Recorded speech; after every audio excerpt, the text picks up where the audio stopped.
یو سړی د قیامت په ورځ به راوستی شي وی الله به وایي چې د ده هغه واړه ګناهونه را مخامخ کړي غټ لاسیټ ته کوي کوم را مخامخ کړي واړه چې کله دا واړه ګناهونه د ده مخې ته راوړی شي که نه وی بیا به ده ته وویلی شي چې عملت یوم کذا وکذا کذا وکذا کذا وکذا فلانې ورځ دې دا کار کړی و دا دې کړي و دا دې کړي و دا دې کړي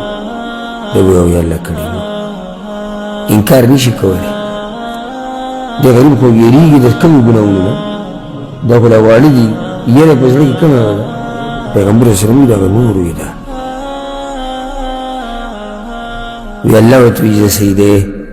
فإن لك مكان كل سيئة حسنة دا څومره ګناهونه چې ته ګورې د هرې په بدله کې د یو نیکي شوه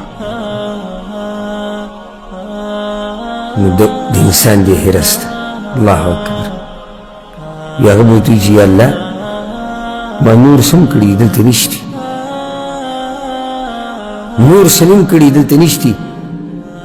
فلقد رأيت رسول الله صلى الله عليه وسلم ضحك حتى بدت نواجذه پیغمبر صلی الله علیه وسلم مسکی شو غاښونه یې ښکاره شو پسې یې وخندل یعنې په اوله کې یېرېږي د څه نه د دې وړو نه اوس رایادوي کوم غټ ولې رحمت ولیدو نو یا الله چې اوس هغه به کې بدل شي او سبحان